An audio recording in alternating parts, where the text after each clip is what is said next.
disabled or something, isn't it? Wait a minute. I think you just cottoned on to something here. Say that louder for the people in the back who missed that detail. Isn't that game like 8 years old, like 2013? GTA 5 came out in 2013. Fun fact, do you know what the minimum system requirements of GTA 5 are? Minimum? Yes. 2-core? A 9800 GT 1 gig. 1 gig? A first-gen refreshed Tesla card from the 2000s. Well, no crap, it runs on a 4770K. Granted, the game's had a few updates and it was released after that, but it's you know, and CSGO is an ancient game with minor updates. Those are terrible examples. We'll talk about the Assassin's Creed Valhalla and the Civilization result that was shown as well. Rogue's point is a valid one. If you want to play older games, 4 cores is absolutely 100% enough. And I think I should say this louder for the people in the back. If you're playing older games that came out in the time frame in which 4 cores was normal, a 4-core 8-thread chip will run them fine. A 4-core 8-thread chip will run them fine 10 years from now, 20 years from now, 100 years from now. You know, Good Old Games actually just recently managed to get back a number of the old Star Trek games. Fun fact, for those of you who don't know, Good Old Games, awesome. There's a number of games that have been unavailable for legitimate purchase for a while, including Star Trek Bridge Commander. I made a very cool video over on the Rogue Tech Gaming channel. Link down, not in the video. Yeah, link in the video description, and if you just scroll on our homepage, you'll see the link to it. youtube.com/RogueTechGaming. So, I made a video on Star Trek Bridge Commander. I have stupid numbers of hours in that game. It has not been available for legal purchase for a long time. It's been stuck in rights issues. Star Trek Armada, the real-time strategy game, and several others, and they're now available on Good Old Games. Fun fact, those will run on single-core CPUs. Single core? Do you know why? They came out 20 years ago before dual cores existed. I know. Hang on. I know. So, here's a fun fact. 1080p recommended, not minimum, recommended, directly from CD Projekt Red.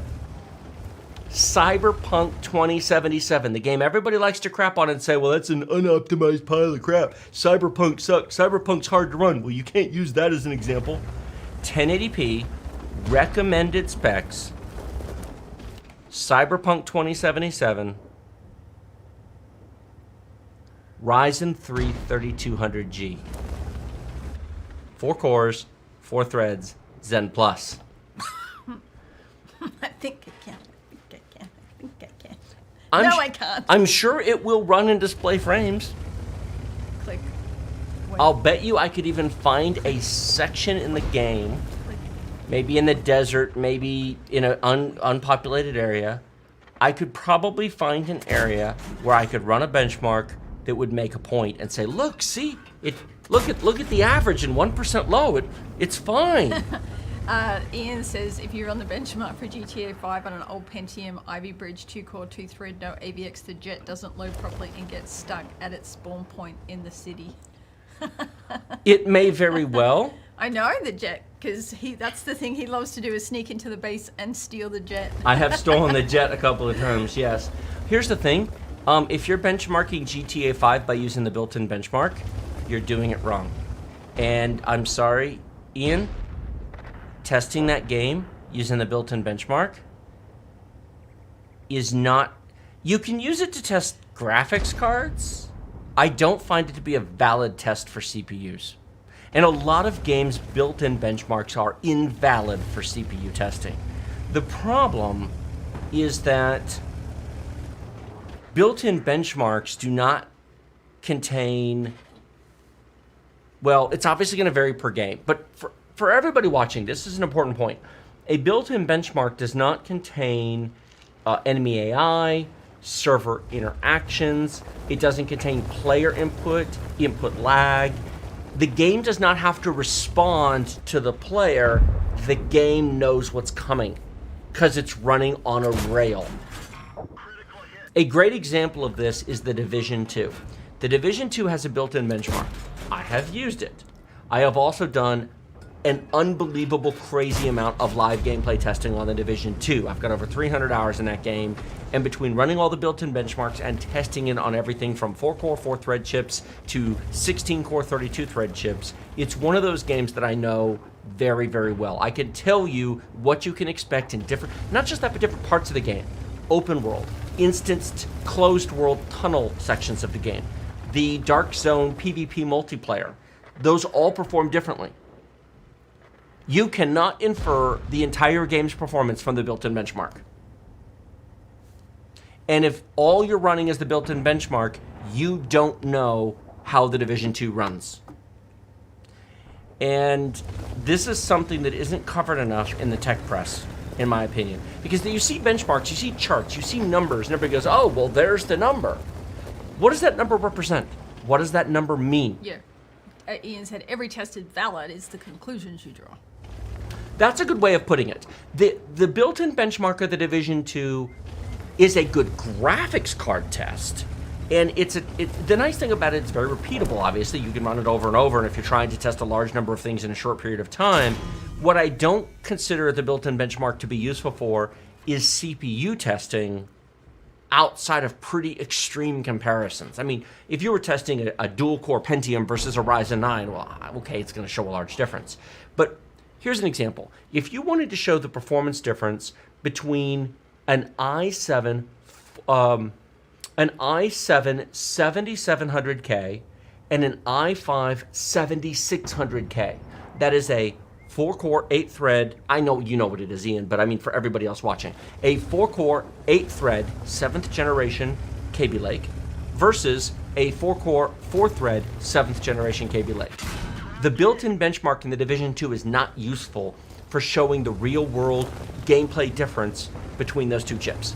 So you have to play them. You have to play the game. You have to do live gameplay. And whether you test the game in the open street solo, whether you test the game in an instanced underground, and when I say instanced, I mean you're loading into basically a dungeon. You're loading into not the open world, but a small on-rails underground section that is smaller and designed for quick gameplay. There's a couple of those at the end you can play. They're repeatable missions, but they don't contain the entire world.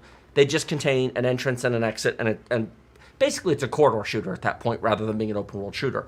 Versus going into the Dark Zone, teaming up with other people and doing PvP with other people. All of those are going to give different results. As you say, they're valid tests, but it would be too easy for somebody just looking at numbers to go, wait a minute, the frame rate, the average and the 1% low between an i7 7700K and an i7 7600K, 4-core 4-thread versus 4-core 8-thread on the Division 2, they're basically the same. See, hyper-threading is a waste. You plan to actually play that game? Good Lord. It's playable on 4 cores, 4 threads, but it gets really bad really fast the minute you get into combat. It's nasty. 4 cores, 8 threads isn't as bad. It scales very well with cores. Here's what's interesting. It doesn't run much faster with cores. I've tested it on a Ryzen 9 5950X. I actually showed that a couple days ago here on one of our live streams, the actual footage. And the frame rate does not dramatically improve. But the frame times are the most butter smooth frame times, with explosions and smoke grenades and blasts and turrets and drones flying and the drones running up. It is so smooth. Fun fact, the Division 2 will use all 16 cores of a Ryzen 9. But it doesn't need them, it just makes the game smoother and more responsive. Oh, can I take a breath now? Yes, you can take a breath. Forum says until January this year he was stuck on an i7 3700 and I played Cyberpunk. Let me see. Oh, hang on. I want to address Ian's comment. Ian says, I don't test Division 2. I can't automate it. With all due respect, I love the 10 years of hard work that you put in over at AnandTech. I understand why you do automated testing. I understand the need for it if you're doing large amounts of testing. I have spent stupid numbers of hours doing manual testing. Yep. You, in my opinion, have to be very careful only drawing conclusions from automated testing. At some point, it isn't about frame rates or numbers or charts or stats or spreadsheets. It is, when you press the W key on the keyboard, how much input lag is there between when you press W and your character on the screen starts moving. It does not have to be a lot of lag for it to make for an unpleasant experience. One of the most common comments that we've gotten here in YouTube comments, over on our Discord and on Twitter, and I've experienced this myself repeatedly, is that upgrading to more cores and upgrading to more advanced cores, especially if your graphics card limited, doesn't necessarily improve the performance. We actually had somebody the other day who upgraded from I want to say he upgraded from a Ryzen 5 1600 to a Ryzen 9 5900X. That is a mind-blowing in terms of raw performance difference. 6 cores to 12, Zen 1 to Zen 3. That is a huge improvement, but he did not upgrade his graphics card because he's waiting for graphics cards to become more reasonably priced. He has a 5-year-old GTX 1070 and he plays at 1440p. Well, at 1440p with a 5-year-old 1070, you'd just be graphics card limited, right? You know what he said to me? He was blown away by the difference in playability of the games, not the frame rate. Just how the games play, the responsiveness. And I'm like, thank you. You have to do it and see it and play it, and then it's like you click your mouse to shoot. How long does it take your character to fire? These are very, very minute details, and they do not show up in most of the charts you see. Because keep in mind that average, I'm saying this to everybody, I imagine Ian knows this. Average frame rates and 1% lows or 5% lows or 95 percentile numbers, which is what Linus uses, those are measuring graphical frame rate delivery. Nowhere in those tests are they measuring the difference between when you press your left mouse button to shoot and your character shoots on the screen. None of the benchmarking does that. None of the benchmarking tests the lag time between pressing W and your character moving. That's not what a 1% low does. I don't know that anybody tests for that. Not actually sure how you would test for that. Short of maybe a high-speed camera. I know Linus did the Do High Refresh Rate Matters video with the slow-mo guys. Very cool video. Search Linus's channel. Link to his video down in the video description below. Search his channel for slow-mo, or the slow-mo guys. They took one of their Flex 4K 1000 frame per second or whatever it is. It's a stupid expensive camera. And they filmed monitors in very high speed to show the difference. And At the different refresh rates. And it's there. It is. But of course, I have an objection to that video. Because you know how they did that to make it repeatable? Offline local servers not using the internet. So there's no internet lag. So there's no ping. Because they have the person moving the character on the other side of the sheet, and the transmission is 10 feet away. So they're running the CSGO private server in the same room. See, in the real world, what happens in online games is you're dealing with the latency and lag of online gameplay, and so all of your fancy gear is kind of nullified by that. When you go to the in-person esports events, like Overwatch, for example, Overwatch has a 63 hertz server tick rate. The server updates all the positions of all the characters 63 times per second.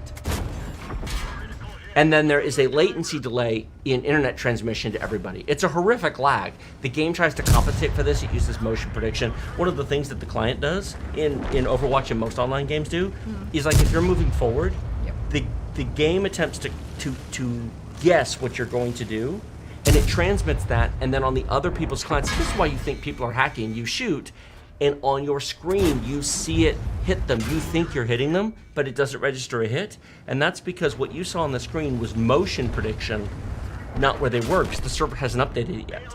And by the time the updates all sync, it gets to the server, it puts it together and sends it back to you, it goes, no, that wasn't a hit, because the character had actually stopped moving. but you didn't see that. This is a fault of online. When you go to the Overwatch tournaments that Blizzard runs in person, they run a local server with a 300 hertz tick rate that's on a high-speed LAN. Ian says NVIDIA gives tools for reviewers to measure input lag.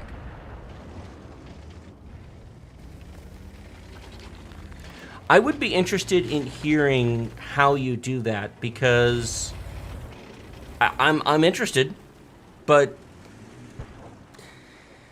it certainly is not going to be in a benchmark chart, and it's, with all due respect, Linus, it's not in your video, and you should have NVIDIA's tools. Of course, NVIDIA never sends us anything, so there you go. Yep. They don't love us. No, we need to welcome Serbo Tech. Thank you. Welcome to Deal Nation. And then I got a couple of super chats if you're ready. You know what? We'll get to Linus's video here in a second. Let's address the super chats and welcome the new members, because we greatly appreciate you guys. I'm just going to call you Sky Jinx. I want to call you Sky Hynix because I see Sky and I always think Hynix. Sky Jinx, thank you. Howdy team, here's a couple of bucks over breakfast as I went past the GTX 1070 tier. My 4790K X overclocked tune couldn't keep up. 1080p and 1440p micro stutter. Micro stutter is one of those things that you It's don't know real. about, and then you upgrade and go, what was I Whoa. putting up with that monster crap for so long for? Linus used it in his Steam Deck video. I did not watch the Steam Deck video. No, we did not. We did not. LaSalle asked, thanks LaSalle, should I upgrade from a 3700X to a 5800 and join the show, needing the show this week? That's a minor upgrade. No. No. I mean, if you're going to upgrade a 3700X, it should be to a 5900X. Go big or go home. That's a one-tier upgrade. You're going from Zen 2 to Zen 3. I don't think that's worth it. No. Let me see. Where are we going? Calvin, I'm with you, Tech. I have a 3950X and feel limited. Thanks, Calvin. Once you've learned what your computer can do and once you've experienced nicer computers, look, I need to say something very important. Are you timestamping any of this? Kind of, sorta. This needs to be timestamped. Oh, what's it called? Tech's reality check. Tech's reality check. What? Hang on. Okay, go. I understand the point that Linus was trying to make in his video. I don't think he made it as clearly as I would have liked to have heard. So I'm going to make Linus's point for him, and hopefully this helps some of you. If you currently own a 4-core, 8-thread CPU, be it a 4770K, a 6700K, a Ryzen 3 3100 or 3300X, and you don't have the money to upgrade, and you are frustrated because you keep hearing about Ryzen 7 this, and Ryzen 9 that, and i9 this, and all these crazy computer builds, and you're getting frustrated and you're going, man, I might as well give up computers. PC gaming sucks. I'm stuck on a 4-core chip. I feel like a loser. Don't. There is nothing wrong with using a 4-core CPU in 2021 for gaming, if you play games that were designed for it. The two big examples he used to highlight games in his video was CSGO and GTA 5. GTA 5 does not need 8 cores. I'm not actually even sure if even with the new updates it will use 8 cores. 4 cores and 8 threads is plenty for GTA. Frankly, GTA 5 will run fine on 4 cores, 4 threads without hyper-threading. It's a little bit more stuttery. It's nicer with the hyper-threading, but it's not necessary. There are so many other games. Maybe Shadow of the Tomb Raider is not ideal because that game actually will really use 8 cores, but the first Tomb Raider reboot, or maybe even Rise of the Tomb Raider, will play pretty well on 4 cores, 8 threads. Assassin's Creed Valhalla, no. Yeah, I know he used it as an example. We're going to tear that apart later in this video because that's sort of trying to find a result to make your point, but it's a terrible example. You know what you should play? Assassin's Creed Syndicate. Assassin's Creed Syndicate, which I have played many hours in, I've benchmarked on our channel, runs very, very well on a 4-core, 8-thread CPU, 1080p or 1440p, maybe a 1060 or 1070, maybe an RX 580 or an RX Vega 56, the latter two if you want to do 1440p. High detail, runs great. No problem. You don't need an 8-core CPU to have fun with a computer. You do not need an 8-core CPU to be a member of the PC Master Race. Do not worry just because all these people have 8, 12, and 16-core chips. You shouldn't feel left out. What you should not try to do is run Cyberpunk 2077 because it's a joke. Technically, it runs. You can do it. It plays. But you're really not experiencing the game properly. And if you try it, you may not even realize how bad it is until you play it on a better CPU, and then you'll be like, oh my god, why did I do that? I don't know, why did you? Here's the funny thing. If people don't have the money to upgrade, I respect that. Everybody has individual circumstances. Some people are in school. Some people are, they're saving up to buy a house. They're having job troubles because of the current environment. You know what? It happens. And if you don't have the money to upgrade, let me submit that you probably also shouldn't be spending a bunch of money on brand new expensive AAA PC games. Because you can play an endless number of older games for next to nothing. Between Humble Bundle and Good Old Games and Steam sales, you can pick up 3 to 5 year old games for pocket change. And they'll all run great on your computer. You can save your money and you can have a great time.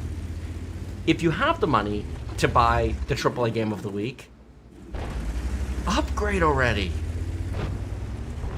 I would like to pass this off to my wife right now and have her talk to you about the user experience versus benchmarks. So, I was using a 4790K. Not that long ago. Here at the office. Just here at the office. It's great. It's fine. What game are you playing on that? World of Warships? Wait a minute. World of Warships, that game will run on a Core 2 quad. I know. I published that today as a member exclusive. I wouldn't want to do that. You know what? It sucks. It's playable. It runs. I played an entire Operation Battle.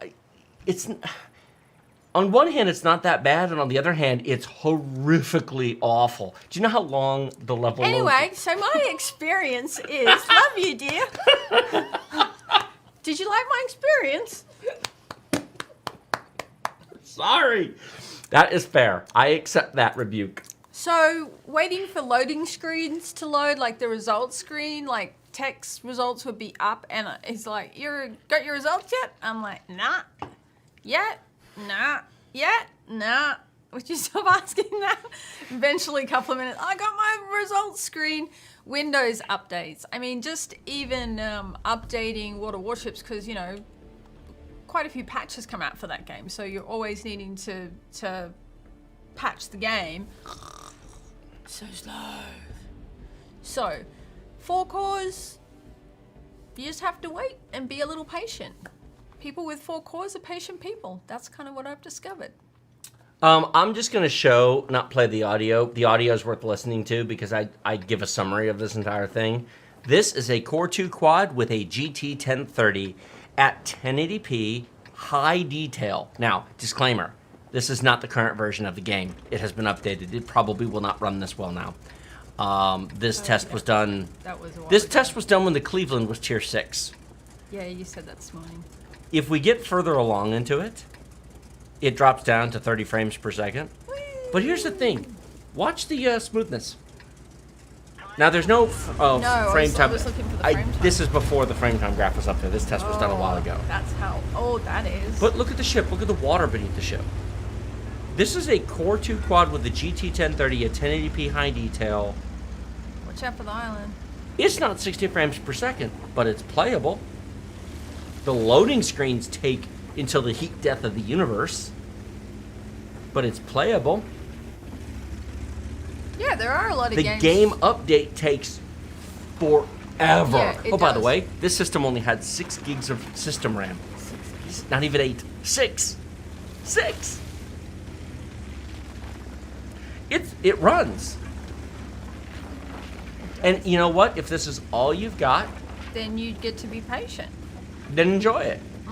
Here's what bothers me. It bothers me when people say, well, you only need this for gaming, with the implication that there is no point to more. More makes it nicer. And I do realize I kind of stepped right on top of your experience. I am so sorry. I gotta get better at that. You need like a little button that like zaps me or something. It's like a dog collar. Yeah, no, not there.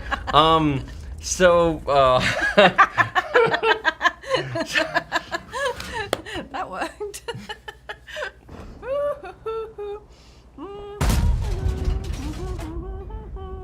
If you don't have the money, enjoy your computer. If you do, and if your question is it worth upgrading?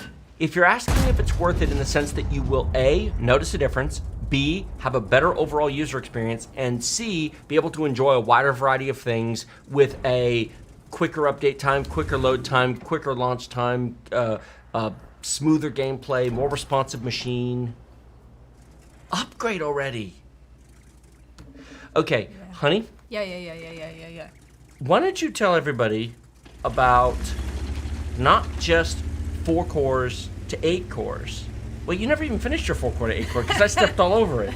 No. I just need to leave the room. She had a 4790K here in the office, and we recently replaced it with a i7 10700 non-K. And continue. I'm sorry. Continue. I have permission to speak. I'm so fired. It's not funny. I'm just going to sit over here. You know all of you do this to your wives and girlfriends, right? I'm so sorry. Would you like me to mansplain that to you? Go on. Oh. Tech wives for the win. Oh, dear me. Yes, loading screens much faster, updates much faster, just multitasking much easier. I mean, I can have YouTube, I can have Twitch, I've got an ultra wide on that machine over there. It just, everything is just, my computer works for me now rather than having to wait for it. Oh, here we go. Why don't you just put the ice in the bucket and just drink from that? Don't make me laugh while I'm pouring it. Tech needs a mute button. It's broken. That was easy. Can we play this? Now I can talk again. Play the Silent Hill game.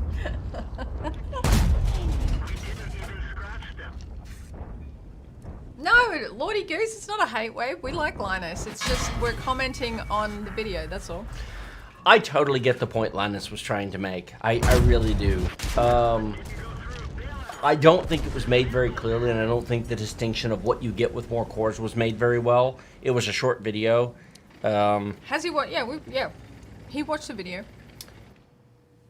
More cores gives you a smoother gameplay experience, lower input lag.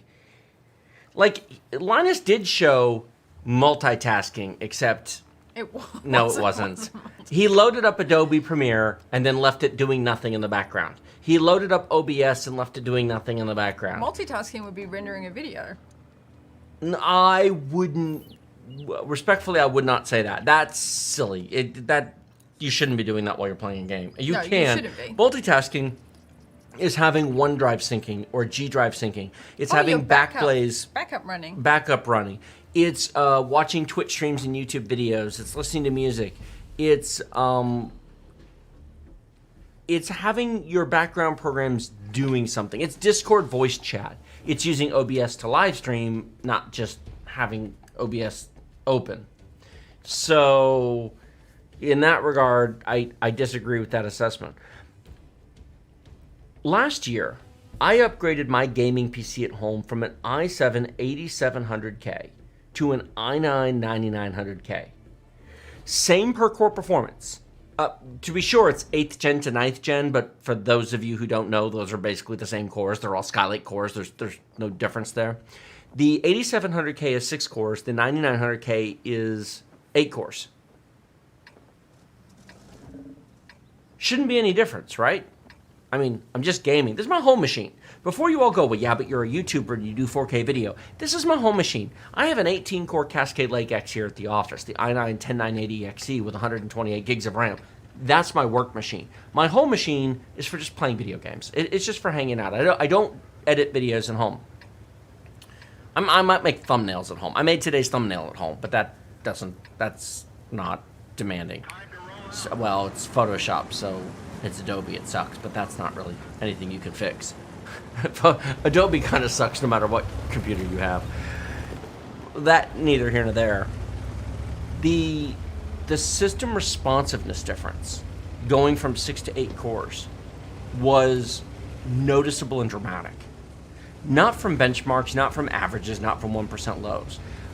Two favorite games that I've played over the past couple of years is Ghost Recon Breakpoint and The Division 2.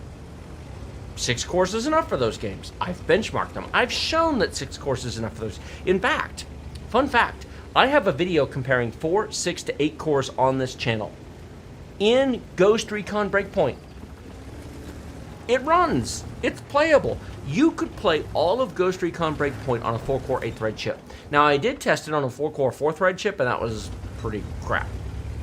Although it was a pretty crap CPU. That was a Ryzen 3 1200. But that was horrifically bad.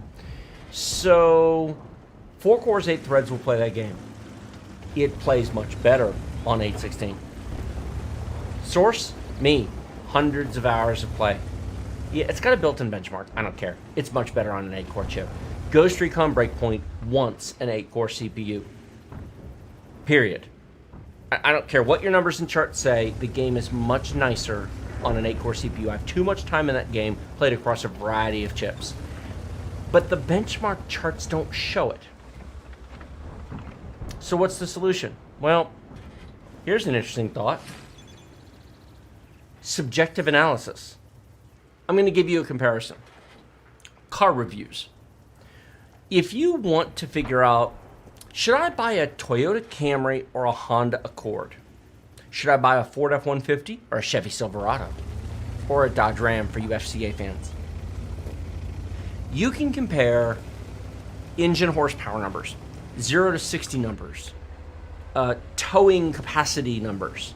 You can compare bed load limits, leg room. You can compare, the size of the infotainment screen in the center of the panel. Those are all hard numbers. You can put the vehicles side by side and go, well, the Ram's got the 12-inch screen, and the new Ford has this screen. Oh, the Chevy only has an 8-inch screen, and the Chevy has a V8 engine, and the Ford has this. And yeah, that's true.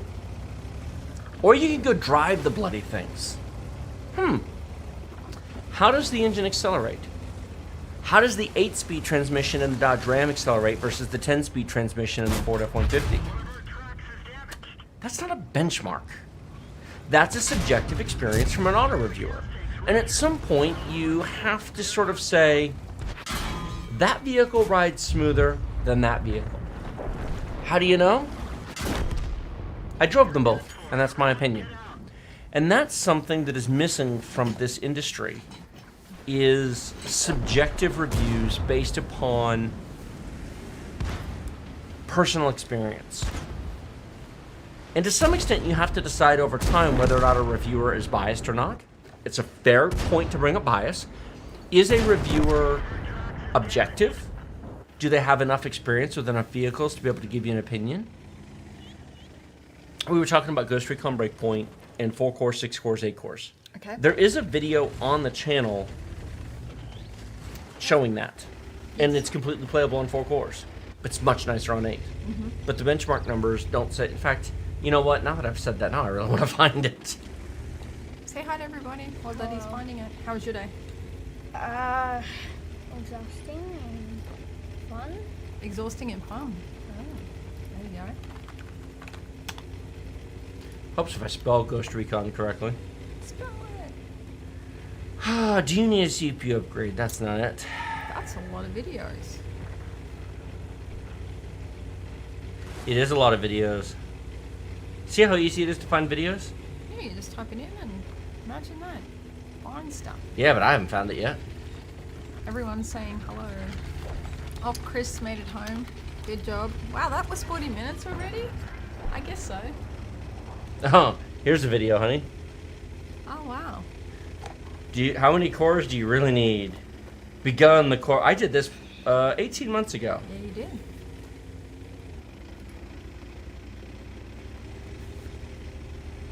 That is definitely not There we go. There's Ghost Recon Breakpoint. You going? Ghost Recon Breakpoint. I said I did the Ryzen 3 1200. I thought it was the 1200. I did the... Here, I'll put us on the screen. Ryzen 3 1300X is 4 cores, 4 threads. Notice it's crap? It is crap. The Ryzen 5 1500X, for those of you who don't know, is a 4-core, 8-thread chip. 69 frames per second. 6 cores, 73. 8 cores, 77. 48, 47, 51, 39, 37, 35. Clearly you don't need more than 4 cores. Yeah, this chart means nothing. And I did the chart. And I called dingo on this chart. I upgraded from 6 to 8 and notice the difference. It's there. I don't care what those numbers say. The difference in playability is real. What are we going to do in this industry with the fact that these numbers don't represent the real world experience? Because you remember my old 8700K. Mm-hmm. And I was Twitch streaming at the time, and I tried playing it, and I tried Twitch streaming it, and it was awful. And so I turned that off, and I tried playing it offline. It was better, but when I upgraded to my 9900K, what happened, my love? Whee! Yes, much happier. The complaining went away. The complaining stopped. Oh, the complaining stopped. When are you upgrading to 5950X yet? Already? Is this industry, are tech viewers willing to listen? You know how Doug DeMuro has his Doug score? Yeah. I need my tech score, except tech is too generic of a term. Tech deal score. I need TD score. TDS, yeah, that sounds like No, that doesn't sound right. Right at all. I need a way to subjectively grade the experience between different setups.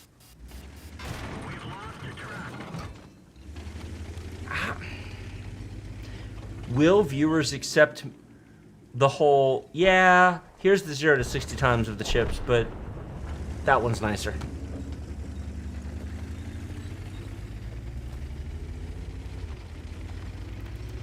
He's waiting for the 5990X.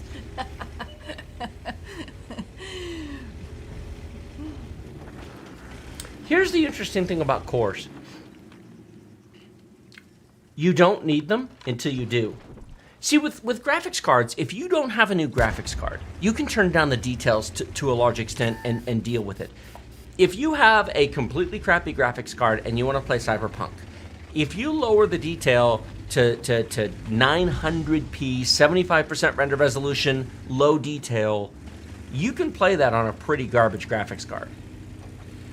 But you can't turn down the cores.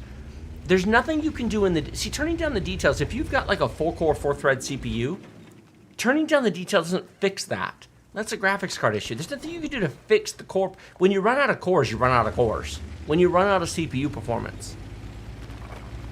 And obviously, depending upon how the CPU uses cores, you know, an i7 7700K will benchmark in Cyberpunk faster than a Ryzen 7 1700X.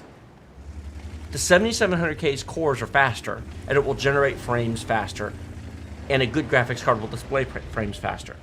But I would much rather play Cyberpunk on a 1700X than a 7700K.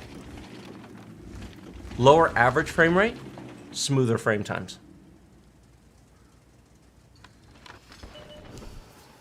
The words I keep hearing, What? frame time. Right, and 1% lows are not frame times. 1% lows are a benchmark number derived from dropping the 1% worst frame times from the entire frame time list. The problem is you can graph frame times on a graph, and you can put them up side by side, but it's not easily comparable. It's not like, well, this one got 62 and that one got 72, so 72 is faster, because it's a graph. It doesn't translate into an easily understandable number. It's just a picture.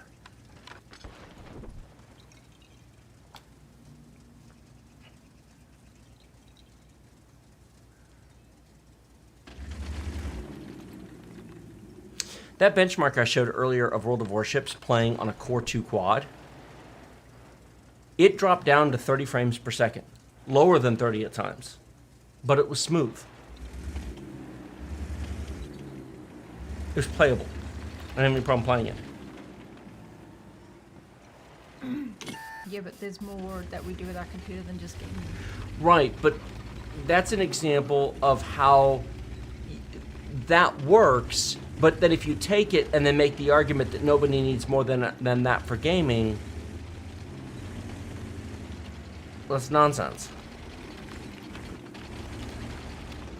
GTA 5 will run on a Core 2 quad. Not great, but it'll run on a Core 2 quad. Actually, Q6600 is actually listed as the minimum requirements of GTA 5. I wouldn't want to. I've probably done that test. Anyway, I have been ranting for a good long while. Why don't we do the super chats? What a good, very good idea. Thank you Brian. guys for being patient while I had to get all that off my chest. Brian, welcome to Deal Nation. Thank you so much for the direct support as a gold member. You'll have a whole bunch of videos, member exclusive videos to watch, so have fun Over with that. 100. Over 100 of them. Make sure you link up Tech Deals Discord using the link right in the video description below. It's like right down the bottom. It takes about an hour to link up. And over on the Tech Deals Discord, Tech's got a little, what do you want to call that? Directions on how to link everything up. Yes. Eric, hello y'all. Great to see you. Thanks, Eric. Appreciate that. Calvin says, don't get me wrong, I love my 3950X, but despite how hard it is to max it out, I could use 24 cores and 40% more IPC to smooth out what I'm doing. What? Do I even want to know what you're doing? That's not gaming, in fairness, but No. that's fine. There's people who just need all the everything. Yeah, they need to use their computer. Brian says, what do you think about PC optimization companies? PC optimization companies? What is that? I kind of read it and it's been brewing, but I don't know what you're talking about. you might have to give us a little bit more information there, Brian. And Ian says, I'm called an Intel shill and an AMD shill in the same article. I'm just a shill for big CPU. The bigger the better. You get that? That's just because he likes eating them. He eats wafers. He does. Not really, but you know. I know. He needs a good dentist. With all that silica? Uh-huh. Yeah. And a good doctor. Oh my gosh, 984047. Oh my dear. Thank you so much for the direct support. Appreciate that, mate. I made an impulse buy and got a 3090. Gotta love that. Oh God, here we go. Currently an i7 4690K with a 4K monitor. That's either an i5 or he mistyped it because a I was 4690K thinking is an that i5. that's not Yeah. right. Should I go Intel 12th gen or go for what's out here currently? GTAO, so GTA, what's that, online? Well, that graphics card's a bit nuts for that, but okay. RDO, Dota, like CAD 3D printing, will definitely get Cyberpunk after upgrade. Or do you need it now? Do you not need it now? Can you wait? I mean, if you've got the money to just impulse a 3090, why not just go ahead and get your... I would not do Alder Lake for this simple reason. Give it 6 months to stew. Maybe wait for Raptor Lake, which is coming next year. I think that the first 6 months of Alder Lake may very well end up being similar to, maybe not as bad, but think of the first 6 months of Ryzen. 2017, Ryzen 1, it sucked the first 6 months. BIOS updates, RAM compatibility, program compatibility, Windows. It took a little while to clean up. 6 months later, it was much better. With Big Little DDR5, I'm pretty strong on this point. If you've got RTX 3090 money, a Ryzen 9 5950X is not stupid. Now, it is $200 more than a 5900X, and generally I do not recommend a 5950X for gaming. It's, of course, he says he does some other thing like CAD, but like CAD isn't actually that demanding. Neither is 3D printing. 3D printing. That's What's RDO? I don't know. I don't remember. So A Dota 2 would be fine, or Dota. yeah, that's like League of Legends. So you don't need a 5950X for gaming, but if you're an RTX 3090 buyer, a 5950X gets you two things. It gets you the premium top-end CPU on the last generation on AM4, and it lets you skip the first generation or two of DDR5. It lets you just enjoy your computer for years. It's $200 more. 5900X is $550 at the moment. It's been $500 at times. It's $700, $750 for the 5950X. So $200 more gets you 4 more cores, which on their own objectively is not worth $200, except that's the kind of person who's going to end up, or should probably have more than one monitor, who's multitasking. He's doing non-gaming tasks. You will, over the next 3+ years, appreciate that you don't have to upgrade as soon. Well, you can skip that transition with Alder Lake and Zen 4. You can wait for DDR5 to get cheap. You can wait for the new platforms to become mature. Depending on your use case, you might skip past, like AM4 is, He'll go you might skip AM5. I mean, depending upon you, and what you're doing. you might wait 4 years and AM6 will be coming out and you can just go, well, I just skipped that entire thing. Yep. It's not cheap, but neither was your video card. That's true. Paris, thank you. Appreciate that. I moved from a 4-core i7-860 to your favorite CPU, the Ryzen 7 5800X and a 6800 XT. I moved from no gaming to gaming. Totally agree for the price, though. You know what? Depending on what you paid for it, I mean, the Ryzen 7 5800X is a great gaming CPU. It's very fast, very low latency, very responsive, and a 6800X is a great graphics card. From gaming to no gaming. Do you know what he should do? Game on. Game on, exactly.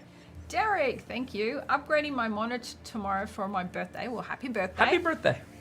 Going from a Samsung 75 6000 series LCD to an LG OLED 77C1. Holy crap, we were just looking at those yesterday. We just looked at a 77-inch. It will be my first time with G-Sync. Oh, wow, that's a big That's a nice TV. 77 too. I think the one we looked at was a Samsung, but it was $3,800 for a 77-inch OLED. Yeah, it was nice. It is very pretty. Cool, because they had the QLED and the OLED next to each other, and I mean, you could tell the difference. You could see the difference. They had a demo running of nature with waterfalls and trees and a lot of detail and a lot of color. And wow, well, happy birthday to you, Derek. That's a good example of how you'll look at the older TVs, Yeah. and you go, "What's the problem?" But you got to look at them side by side, and then you go, I mean, if they weren't side by side, you would have thought the QLED, oh, that's nice. And then you saw the OLED and went, oh, that's nice. Hello. The funny thing is the QLED was 85 inches. It was massive. It was, you could sleep on that thing. It was 85 inches and it was $2,500. And the OLED was 77 inches and it was $3,800. Yeah. That was You are paying for it. That was a big difference. Woo. Christoph, hello, welcome. Our personal gaming PC, generally for your use case, how often do you do a clean install of Windows for a PC that you would keep 3 years? I would just do it when I built the machine. I'm pretty good about keeping my Windows clean. When I upgrade, that's when I do a clean install of Windows. Is when, or unless there's some type of problem, sometimes we'll have to do a clean install of Windows. Like the upstairs computer that we use for live streaming builds, the audio didn't want to work. And the only thing that fixed it was a clean install of Windows. Fixed it right up. So does that answer that question? Calvin says, I am gaming. Beam NG drive. I takes all the CPU. What is BeamNG? I don't know. I don't know what that is. Somebody in chat will have to tell us what that is. And then Donald is here. Hi, Donald. Thank you for the support. Donald, Mr. Shockley.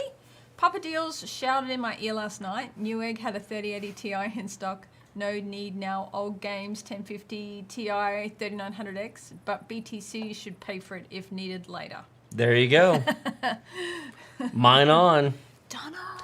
By the way, NiceHash just released an update on LHR cards, which is what yours is. If you go to their blog, they have now enabled 70% hash rate on LHR cards. They are slowly clawing back.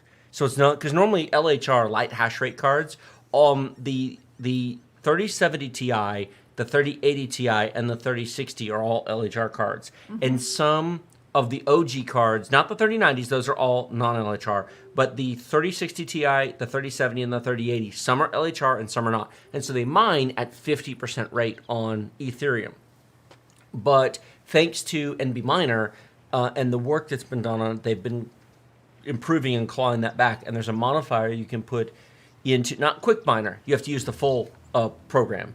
But you actually now get 70% instead of 50% mine rate, and it's worth taking a look at that if you've got a... BeamNG is a soft physics game. It's a card game that has real physics. Oh! A very realistic game. Interesting. I think that could be a good one for the boys. Huh. And Angel. Maybe.